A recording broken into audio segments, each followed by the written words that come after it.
Praise God. Oh, wow. Thank you for having me, and it's an honor to be here. This is very interesting. You guys can hear me. Okay. Yes. So it's good to be here. I am excited to be here because this is kind of like coming full circle for me. I remember back then, many years ago, I used to come to you guys just to hang out. But I thank you for what God is doing in your life, and I pray that God will continue to perfect all that concerns you. For the next few minutes, I'm going to be talking real quick about relationship. But let's just pray. Heavenly Father, thank you for that which you have started in us. I pray for everyone listening to me today, or that will listen in the future, for the spirit of wisdom. We ask for the spirit of truth. Open up our eyes to see and our hearts to receive. In Jesus' mighty name, we pray. Amen. So I thank you all, particularly the leadership, or know everybody. I thank you guys for what it is that you do. And over the next few weeks, few months, over the next few hours, okay, over the next few minutes, I will be talking about relationship. And for me, one of the things that I think is really important is you having a certain mindset, particularly now that you're single. I mean, except Adeolo and evidence, every fan caller, everybody else here is not married. We're students. You may be in a relationship, but you're not physically married. So I'll be talking just about some relationship red flags today. Just what are some red flags? And I want you to have at the back of your mind as we just talk. See, your plan, your spouse should not be your plan. Your spouse should be your companion. So your spouse should not be your plan out of poverty. Your spouse should not be your plan on raising the kids. Your spouse should not be your plan on spiritual, my relationship with God. Your spouse is not a plan. You are supposed to be your companion, they're supposed to be your companion. So in other words, we all need to have our own individual plan. So when we have our own individual plan, we bring that to the text and then we work together. So what's that plan? We'll talk about some of these things. When I talk about relationship red flags, you see, when you think about marriage in of itself, if you think about the marriage vows, I mean, ask people that have said those vows. It's no joke. Promising to love somebody for the rest of your life, till death do you part. Now, it's okay to say that, but if you think about the context of that, your ability to fulfill that vow is dependent on your spouse's decisions. So for some of us, I mean, we're students now. Think about it for a second.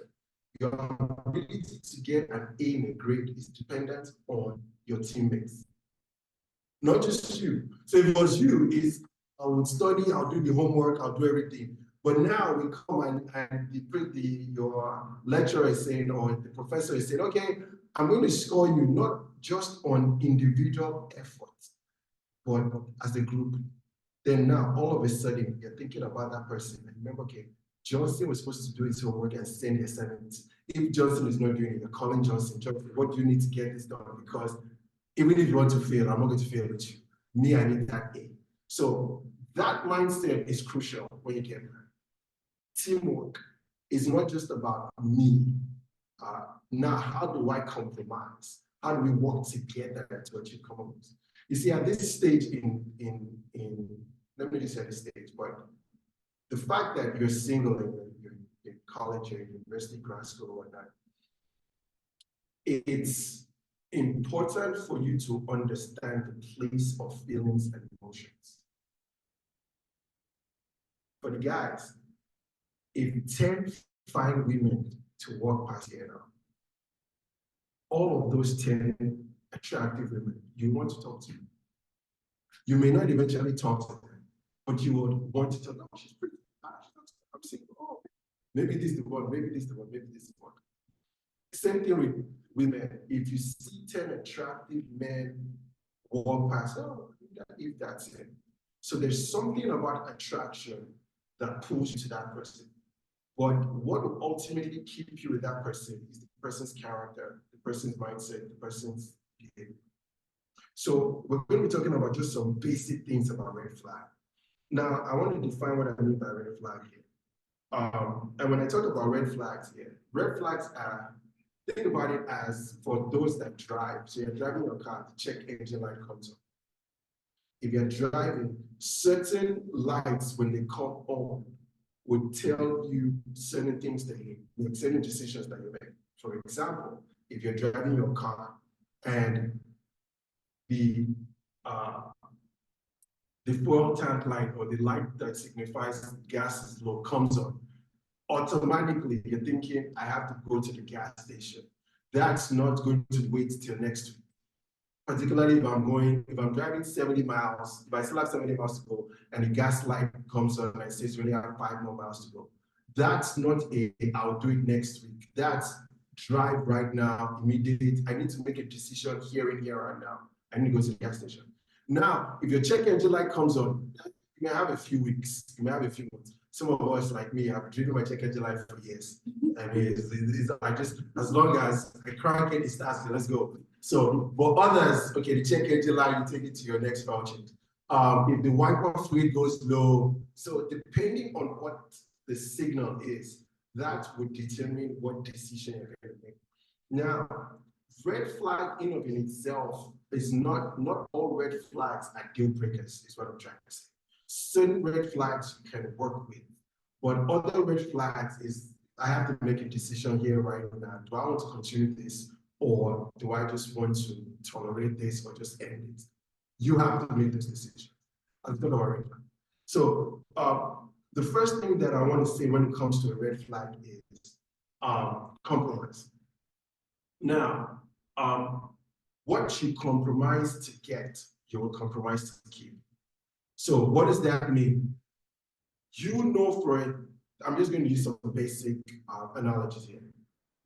So you're a girl, boy, you're a girl, you're interested in a guy. And your ideal relationship is just one person. I'm in a relationship with one person. I want to get married to this one person. And that's it. Now, his ideal is I have multiple girlfriends. Fundamentally, there is conflict because your standard is just me and him. His standard is me, her, and her until I decide whoever it is I'll get married to. So that's a compromising standard that one person is going to have to compromise on. So now that's one extreme. The other could be your belief system. Okay, I'm a Christian. He doesn't believe in God. Or he's a Christian and he goes to church only twice a year, on Easter and on his birthday. And church is open 7 days, you're there 8 days. Somebody's gonna have to compromise. You get what I'm saying? So the first thing is compromise. What you're willing to compromise to get, you have to compromise to keep. Another thing is, does what they say or do, what the actions. So does the actions and words, does it match? So if my actions don't match my belief system, there's something fundamentally off there. My actions need to match whatever it is that I believe in. So when you look at compromise today, some people would compromise, okay, I like him. Yeah, he doesn't really believe in God, but I like him. You're gonna have to compromise. And if you start that path, there's no telling what else you're going to do. Other situations, okay, I don't believe in premarital sex because it's against the word of God and it's against my value system. But in order for me to keep him, I have to sleep with him. Now, do I compromise that? If you're going to have to compromise your standards, it's a red flag. That's just the truth. It's a red because what else are you going to compromise? Now, you may compromise on certain things, meaning, okay, I would compromise on, I want somebody that goes to my denomination. You have to go to the same with him. I like that. But now he goes to a different denomination, but he loves God, So now, am I willing to compromise there? You might be willing to compromise. That is totally different from premarital sex.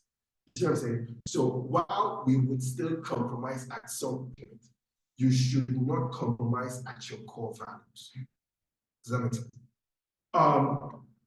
Another red flag that I would throw out there is this. There's no care, no compassion, and lack of character. These three C's that I call them are very important, particularly ladies listening. You need, what would keep your marriage is his character. What would keep your marriage is her character. What would go and ask people, ask Dr. Kola, ask Dr. Adelu, ask Dr. Evidence. What would raise their kids is not tall, dark, and handsome. It's the mindset of the individuals. So it is my husband's mindset that is going to raise my kids. It is my wife's mindset that is going to raise my kids. So this person that you are talking with today, what's their character like? What's their mindset like? Is it now? It's not perfect, but look, back when I was in college, it's interesting that when I look at life today, there's certain people that had no future ambitions, as we call them back growing up in Nigeria. Anything. They didn't seem to go to class. They didn't seem to want to care about life and all of those things. And something happened. They encountered Jesus. Today they are running companies. Today they are leading ministries. Certain things happen. Now there are other people that were just there, just average, and everybody thought, okay, this person would amount to something, but now they're struggling. I am not saying that to mock anybody, but I am saying that if you take a step back and you look at this individual's character, it would determine a lot to say a lot about that person. Now, when you look at character is like smoke. It's like smoke. Boy-girl relationship, unfortunately, it's very emotional than logical. Relationship, people that are called into relationship space, we tend to be logical. Now, in our own relationships, there's an element of emotions as well. So what do I mean by that? You see somebody and he's telling you he's going to take over the world, and his GPA is 1.5. Leave the world alone. First, go and do your homework first. Just the world is fine. The world will be good. We are fine where we are. Just focus on yourself first. Somebody's telling you, oh, I'm going to be a doctor. I'm going to do all these great things. And right now, they can't seem to, this is the third calculus class they're taking. This is the third year in that calculus class. There's a fundamental issue. So what am I saying? That doesn't mean they will never go out and succeed, but it just means look at their character. What they're saying, does it match the decisions they're making? So lack of character is essential. Lack of character, which is essential for building any meaningful relationship. So what are these? Commitment. Is this person dependable? Can I depend on this person? And is there any sense of empathy? If a man, I won't say boy, if a man is trying to talk to you, or if a woman you're trying to get into a relationship with a woman, just go and research it. How do they take care of their own friends? How do they take care of their siblings? What's their family dynamics like? All of these things allude to their characters. It's not far-fetched. Before emotions get in, take a step back and let logic speak. If this person is not treating her siblings right, if this person is not treating her friend right, why do you think they're going to treat you right? They may be infatuated about you now, but once that feeling wears off, then the real person comes out. So character is interesting. Another thing that I'll say is submission. It's just, and I don't mean this in I'm going to lord over you. Women always just submit to you, man. That's not a point. There's a mutual respect that you have to have for authority. Let's just respect one another. If I respect, let me give you an example. Respect right now is we come into this room, we arrange the tables and chairs, is clean when we leave. It's clean when we leave. That's respect. We're not just, littering the floors and now we leave. So in other words, what am I saying? Does this person respect authority? How do they deal with pastors? How do they deal with their professors? How do they deal with the authority, any authority figure? And so, by the grace of God, I have people that work for me, and I tell them, they know this very clearly. You should not respect me more than you respect your husband. No, I am your boss. I can fire you, but that's the head of your house. The moment you start to respect me more than your husband, there's something fundamentally off in your character. I am not the one that you're supposed to respect more. You should respect your husband. So how do you deal with authority? And it's not until you get there. It's right now, today. Whoever it is, how do you deal with the leader of this group? How do you deal with the leader of your unit? How do you deal with your boss at work, your supervisor? Do you disrespect them? Those things would play out when you get married, regardless. This one I would say, mindset. I think this is the more I think about this, the more I pray for this generation. Here's why. I was reading an article recently, and back when I was single and thinking about relationship, it was just male, female. That's it, male, female. In today's world, you have to ask, what sex were you born assigned at birth? All right. And I don't mean that it's a serious thing. So when you think about that, now you're not just asking questions like, are you, I know you're female, but were you born female? Yeah, at some point we have to have that conversation. Now, there are different people that will tell you pronouns. There's that whole pronoun, and the last time I checked, there were like 32 pronouns. Confusion. Confusion. So why am I saying this? That is filtering into relationships. It's filtering into relationship. So the mindset through which you operate your relationship is crucial for the success of your relationship. I'll tell you this. God created relationships. God created man. In Genesis 1, he said, it's not good for man to be alone. I will create for him a help. So God is the author. Anything that contradicts that has a potential for disaster. Now, when I talk about disaster, you see, there are different types of disaster. There's disaster that will come that you don't even know. That's the bigger issue. There's some, okay, so for example, if there was a fire right now, everybody knows there's fire, let's get out of the building. That's a no-brainer. But if there's mold, we can't see it. We're here just having fun. God forbid people just start falling down and dying. So at that point, two different disasters, two different reactions. So mindset is crucial. It is key. I will tell you this, marriages fail, marriages fall, marriages succeed, marriages thrive on the mindset of the individuals that are married. If I marry somebody and I know I have to put in the work, then I'll put in the work. If I marry somebody and I don't want to put in the work, then there's drama. So it is the mindset. Now, what are mindsets? Is this person teachable? Let's understand that, basically. How many people have read a book on relationship? Single people. Just one, two, three.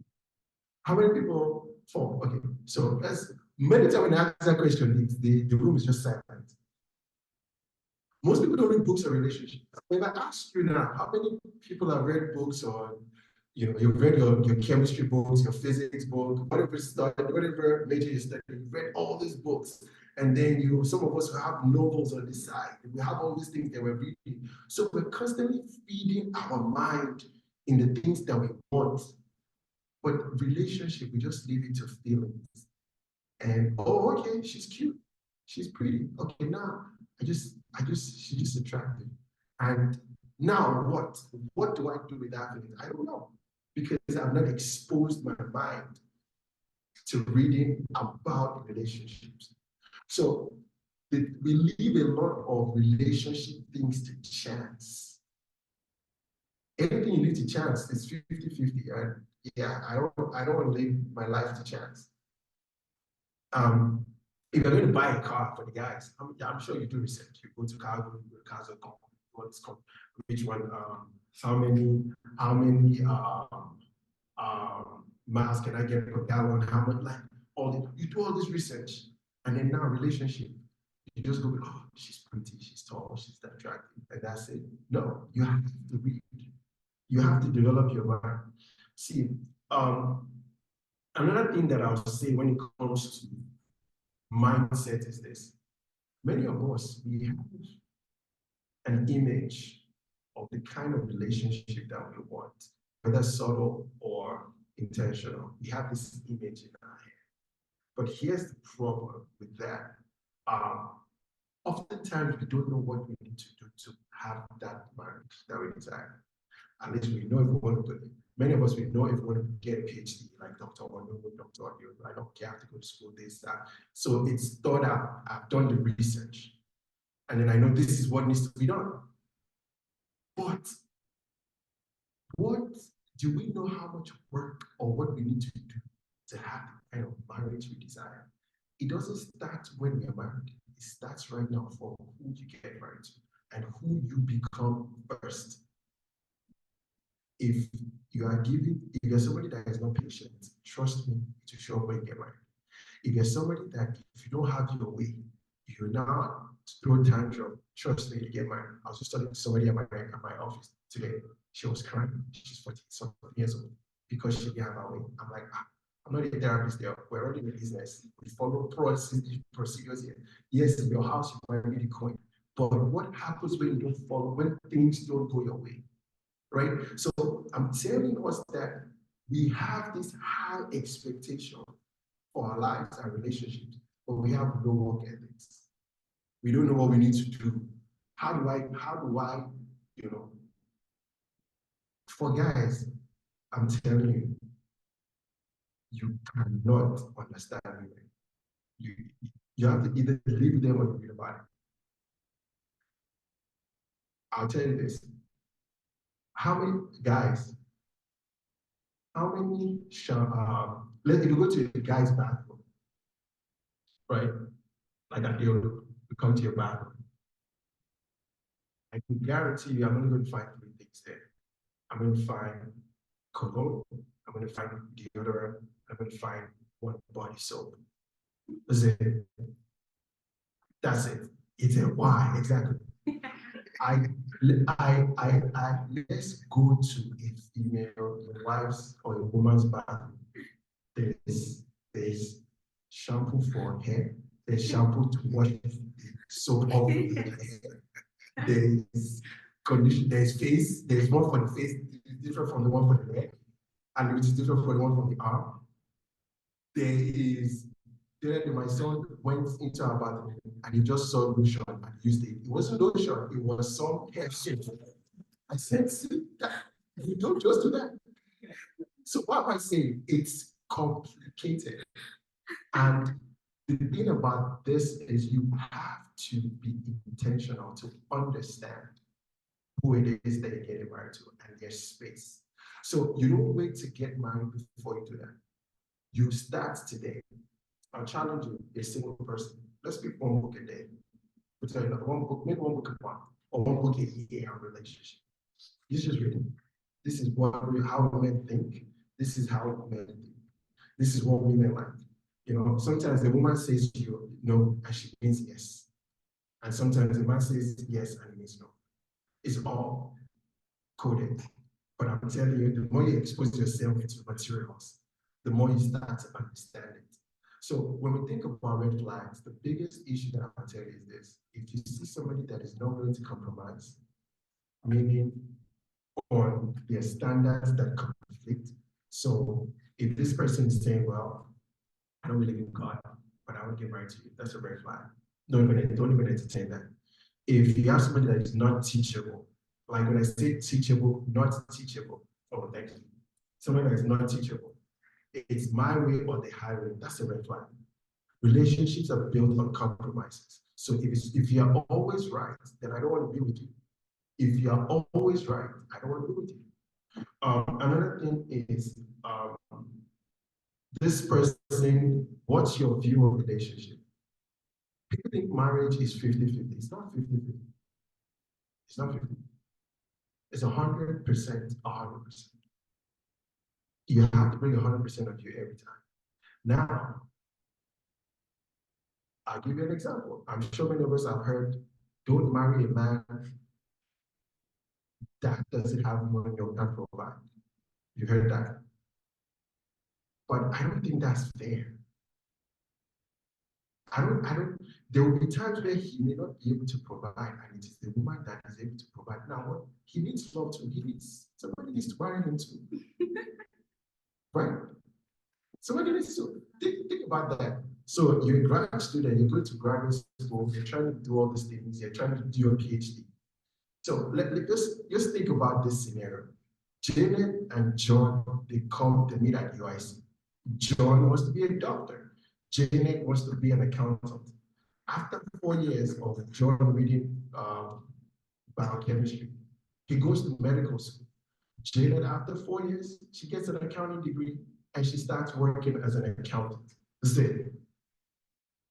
Now, Janet is making 80,000. John is in medical school. Are you saying John cannot love Janet? Are you saying John too cannot be in a relationship with Janet? Now, John is doing that. And now John starts doing his residency. He's making $50,000 a year. By this time, Janet has 6 years experience or 5 years experience. She's making 100,000. And John is saying, I can only afford a $750 rent. So $750 per month, that's all I can afford. But Jaden is like, look, they said we should marry people that don't have money, or I can't marry somebody that I'm making more than. It's all relative. What I want to leave you with today is whoever it is that you're trying to be, whoever it is that you want to get married to, be that person. That's it. If you want somebody that is patient, be patient. If you want somebody that is God-fearing, be God-fearing.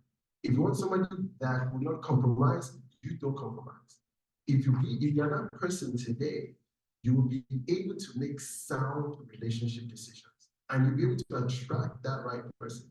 Because like I tell you, relationship is not 50-50. It's 100% of you and 100% of me. Now, you might be giving your 100% and it may seem like nothing. And she's giving 100% and it seems like everything. In that season or in that phase, relationships are cyclical. They're different seasons. So have at the back of your mind, whoever it is whatever marriage that I want to be, I'm going to be that person. I'm going to be that husband. And then you start to grow into becoming that person. You need to do certain things to become whoever it is that you're trying to be. The last thing that I'll say, I'm mindful of time, is this. Let's talk about red flags from gender perspective. So red flags in men, secret relationship is a red flag. I've said this many times, I'll say it again. If you're a girl, lady here, listen to me, and John comes to meet you and say, hey, Susie, let's go into a relationship. That's not how I want it. Tell John, no, thanks. Relationship. No, because there is no coin that you smuggle a coin into the castle. Every coin goes to the front door. Same thing as kings. If Janet is like, okay, John, you know what? We can go into a relationship, but it's not that. John will be like, look, I'm sure you said that's like maybe 3 other guys. No, everybody needs to know. We don't have to put it on social media, but people need to know. From a woman's perspective, sometimes when women are not healed from their past relationship, they now bring that pain on their next relationship. I am sorry, I am not the person that hurt you. I wasn't there. I wasn't even there when he was cheating on you. I didn't even know you there. So please heal first before you bring your baggage. Because when you start talking to somebody that is not healed, you're like, you see, you have started. What do you mean I've started? That's what John used to do. But I'm not John. Why are you comparing me to John? I give you an example. She's not healed. You tell her, okay, I'll be there at 5. And it's 6 o'clock, you're not there. And between 5 and 6, she has called you 6 times. Where? There was traffic. There was an accident. I'm on my way. Well, all men are liars. You say we're being at 5. I come here, yeah. That's how it started. That's how John started. My sister, I'm Jason. Or this starts with a J. I'm Jason. That's John. So let's calm down. So that's a red flag. She's not healed from her past. The other thing is, let's go with the flow. A lot of guys like to do this, whereby they don't define things. Let's just hang out. Let's just go with the flow. No, that's a very dangerous thing, because they are hanging out long enough with you to sow seeds of expectation without sowing seeds of commitment. No. If you're not going to come here, then please just keep it. That's it. If it's a red flag for the guy. If you know you're not interested in the lady, just leave her, let her be. Don't call her, don't text her, don't slide into her DM. Now everybody thinks you're in a relationship. And then she says, what's going on? And you're like, no, we're just friends. No, you're not just friends. You were sowing seeds of hope, but now you don't want to commit. No, it's a red flag. So women, don't let him hang around you. If he calls you at 10 p.m. the first night, and then he calls you at 10 p.m. the second night, just ask him, Brother John, why are you calling me this late? Is this how you call every other woman? If the answer is okay, what do you want from me? Simple. What do you want from me? And then women, particularly older women, they like the idea of being in a relationship rather than the person they're in a relationship with. So they just like that idea. I want to be in a relationship. When is it going to come? When is my man? So you're just thinking about relationship, and you're not spending time on who is this person going to actually. That's right. The one thing that I also say for women is sometimes we are too available. We are too available. So before the phone rings, you have picked up the call. As you know, as it just, oh, you're too available. There should be some level of, discovery, as it were. I know social media now is taking that away, because back then, for us, you would spend time in conversations and discovering that person. But today, anybody I just go on social media, I see their pictures, I see their profile, I see their LinkedIn, I see everything about them, I know what they like, I know what they don't like, I see all these things. 15 years ago, I had to call to ask and discover that. While I was doing that, emotions were building. But now, this day and age, it's very visual, very visual. So the final thing that I'll say is, when it comes to red flag, if you don't have a relationship with God, it's a red flag. I didn't say go to church, because that's what's going to compel you to make certain decisions. That's why you don't yell at her. That's why you won't cheat on him. That's why you guys won't smack each other in the face. That's why you insult. That's why you're not rude. If you don't have a relationship with Jesus Christ, and I wanted to clarify that because I was listening to an article, a message coming here, and this guy was talking about God, and we found that it was nothing, he had nothing to do with Jesus Christ. Anyway, the person has to have a relationship with Jesus. Relationship, not no or. If you have that, anybody that doesn't have that, that's number one red flag.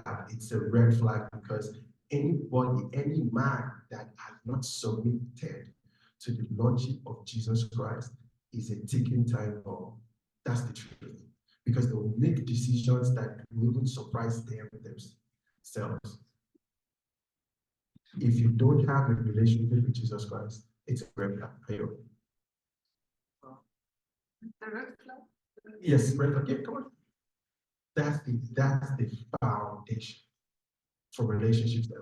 If you don't have a relationship with Jesus Christ, it's a red flag.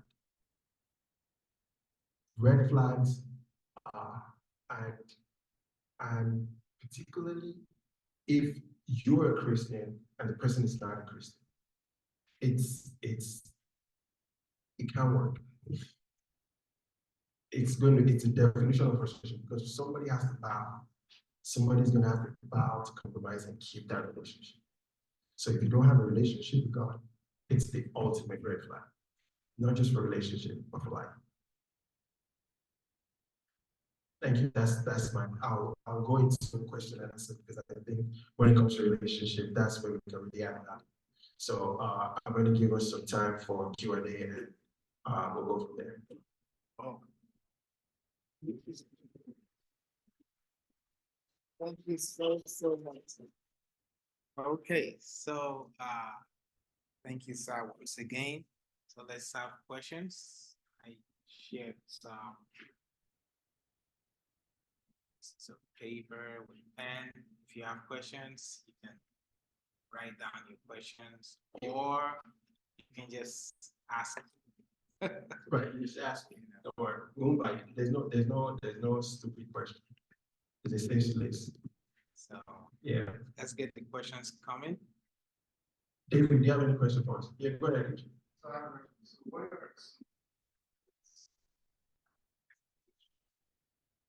about being like too demanding or too patient or too like, how long this is? I understand that you said like be the person that you want to marry. I know that, so that's a way, but like what are other ways that communicate like expectations? Communicate your expectations to the other person. Yeah. Okay.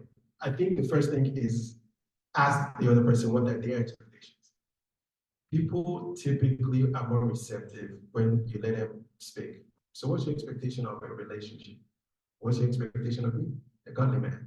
What's your expectation of me? What's your expectation of a man in this relationship? Do you expect the man to always open the door for you? Do you expect the man to always do certain things? So the very first thing is, let me ask you what your own expectations are, because we have biases, expectations, most of the times unspoken, that we project on one another. And here's what we do. If they don't mean it, then we act it out. So for example, you say, I can't marry a woman that didn't cook, but you never told me that. The first time I'm hearing it is not that you know that I can't cook. So let's talk about that. So the first step, let's talk about what are your expectations before I tell you mine. So when the person starts opening up, chances are they'll tell you certain things they believe or they don't believe. Then that'll give you a tool to be able to say, okay, this is what I think. This is what, so you've told me expectations. Now let me share my expectations of whatever it is that I expect in a woman.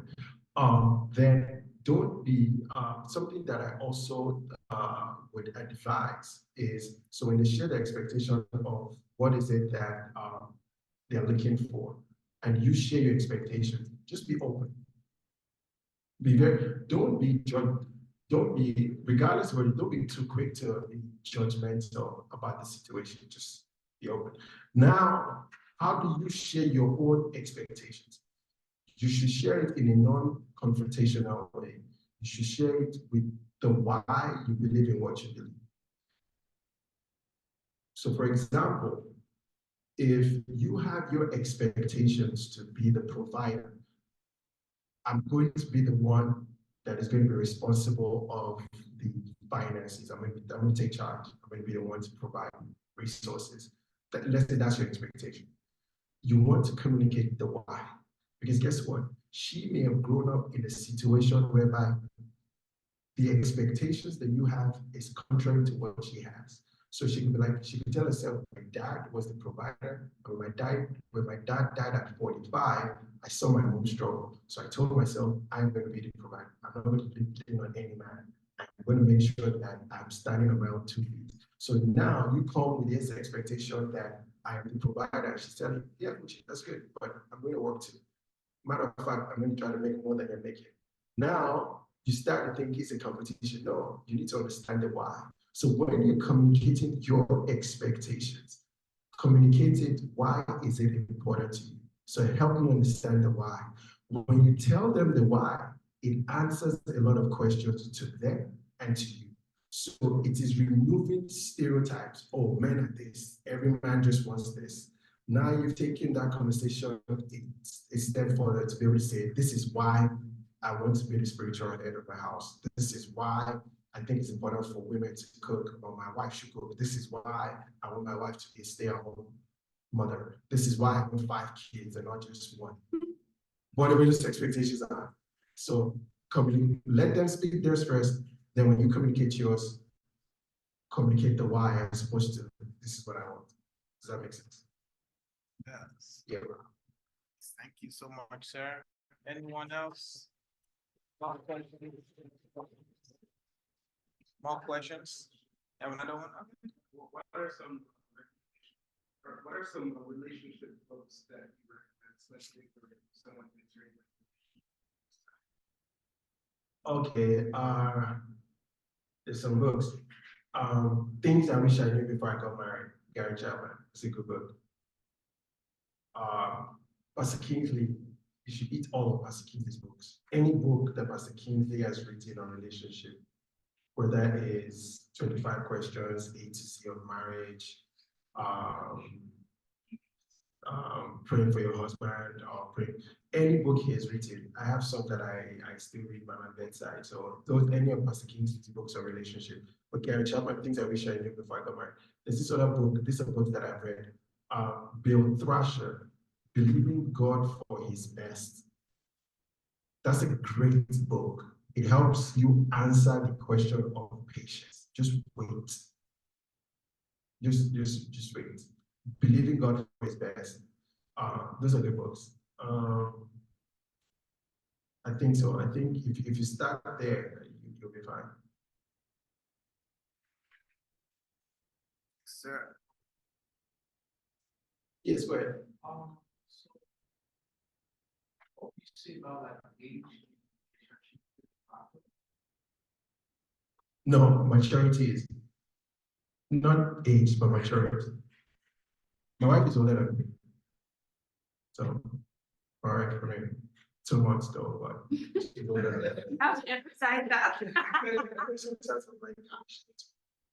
But my mom is older than my dad about a year.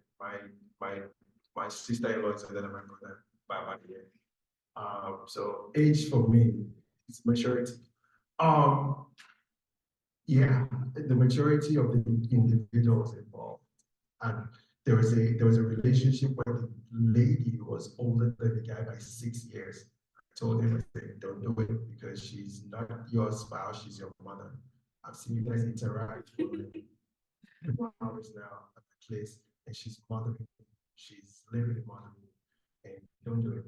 You know, listen, they got married in the last 2 years. But I've seen somebody else that she's 10 years, no, not 10, 7 years older, and they have a great relationship. She's 7 years older than me. They have 3 kids now. So it's the maturity of the individuals involved. I don't think it's a blanket approach. But if the person is mature enough to understand, if I'm 6 years older than this man, can I still submit to him? Can he still tell me what to do and I will still respect him? If the answer is no, you are going to murder that boy. It's just a matter of time. So you need to be able to respect him. You need to be able to still submit him.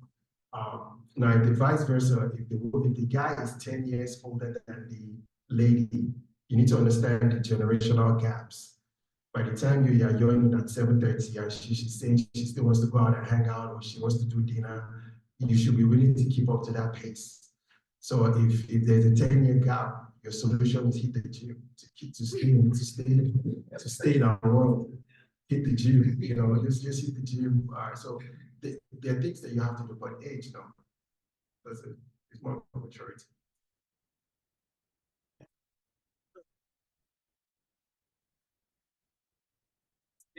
Any other question? Questions? Yeah, go ahead. Oh, sorry. Yeah. Okay, so I talked about and I'm trying to understand to what extent, so for instance, if she pregnant then say the guy will become and then church. I'm not saying this is like, you know, we have this move, you know,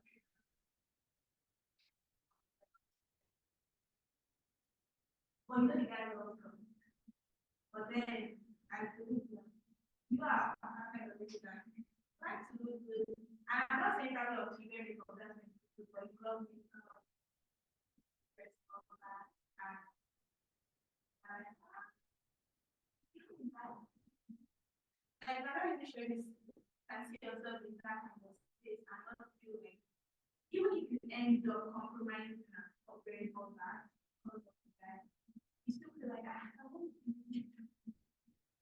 it's just like, it's not, you're not being true to yourself. Yeah. So, in that kind of, in that a good compromise or that, That's a very good question, and I'm careful to answer this because it's hard to put a blanket approach. Let me paint two scenarios. So, in this case, let's say Mary, I like to use Mary and John. So Mary is 25 and John is 27. John goes to deeper life, Mary goes to beginning. And they're thinking, okay, I want to get married, I want to be in a relationship with you.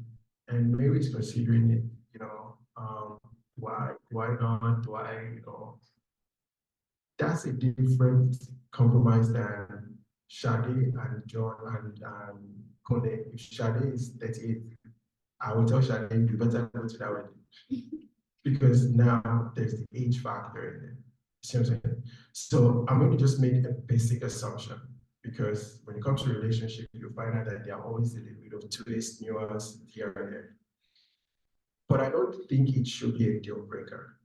I think you should both have that conversation. Obviously, earrings is a doctrinal thing with deeper life. I've seen people that did it. There was somebody, she went to Kingswood and he went to deeper life. They got married. So today, when she's going out, when she goes to church, she doesn't wear earrings.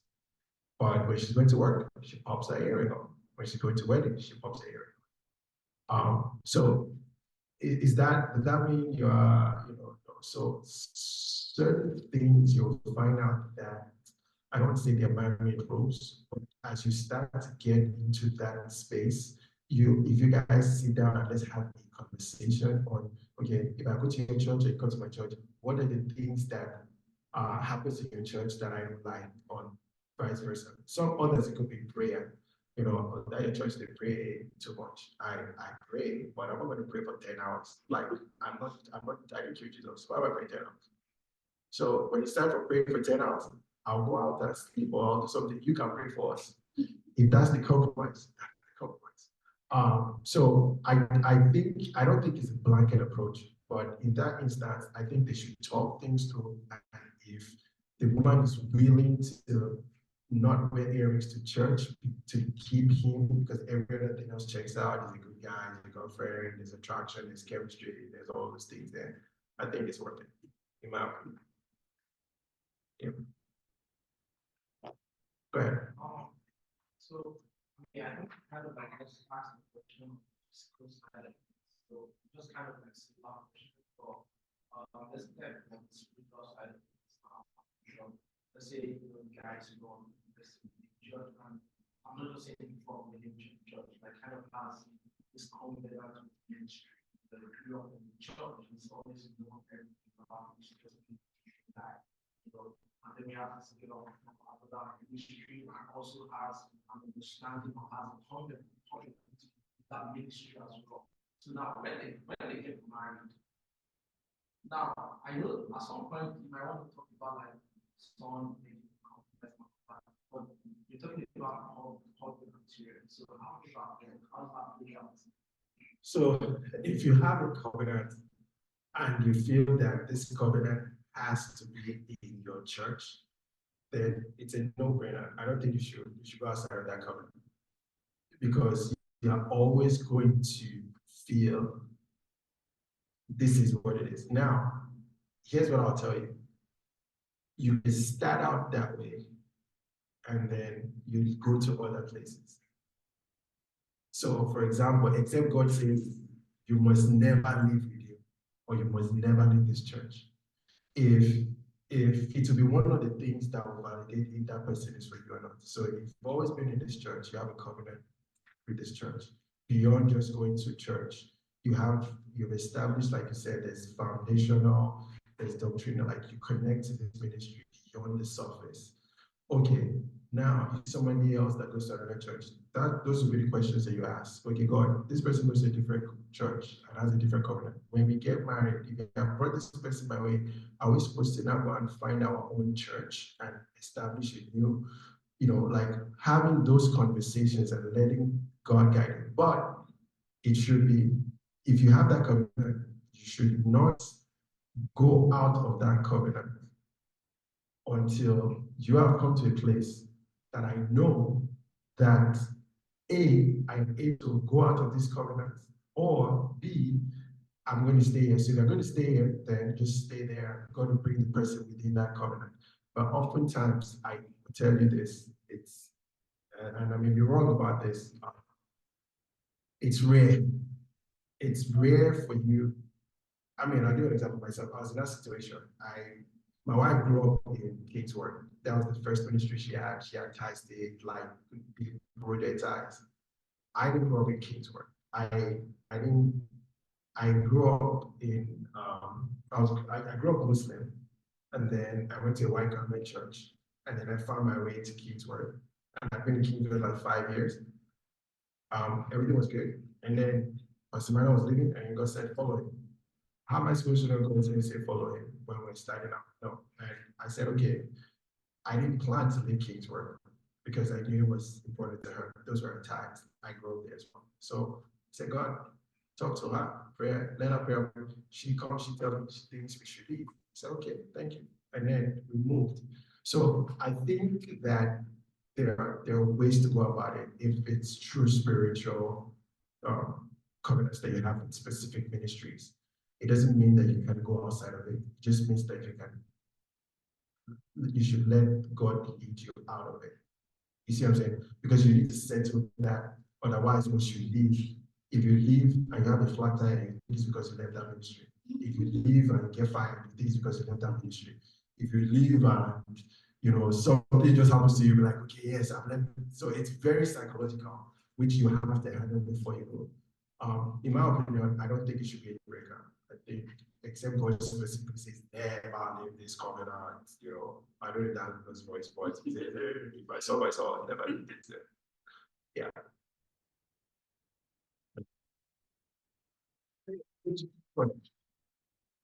Two-part question. So, what are your recommendations for long distance relationships? So, part one is like, are they wise to pursue? And then part two, like, if you are pursuing them, what are like recommendations to like make them? I think long distance relationships, I don't have any bias towards it. I just think you have to do your due diligence. So if you're going to be in a long distance relationship, that's fine. But now begs the question on for how long? What's the plan? What's the plan for us to come together? Is it, I'm here for school, you're in the UK, when I'm doing my master's, I'll go back to Nigeria or I'll go to Canada or wherever it is. This is the plan. So there has to be a plan for unity. That's the first thing. The second thing is understanding that when you're in a long distance relationship, your words matter. So because I can't see at least even FaceTime and all, then I'm going to hold you to a higher standard when it comes to your words. If you tell me you're not going out, then I shouldn't not see you on Facebook that, oh, I just went on last night. Last night was fun. Just talk to say you're going to bed. So those things are going to hold you to a higher standard. But why? Because there's long distance when two different time zones or two different states. The other thing is doing due diligence on this individual. I'll say, know somebody that's there. Don't just go based on their words. Know somebody that knows them in their elements. Cousin, uncle, nephew, somebody that that can help you do some type of research about this person, that you know them, other than you just met online and they're in Canada and I'm in the US, I might be long distance. I don't think that, but there should be a path. Yeah, I'm going to hold you to your words. And then the thing about long distance is also try to build friendship, try to build things together, read books together. Otherwise, you'll find out that just doing a lot of superficial conversations. Also plan for periodic visits. You know, somebody should come here, me, I'll go there, things like that. See each other in their elements. Those help. Yeah, I don't think it's bad, but you have to be very cautious and guided and intentional when it comes to long distance relationship.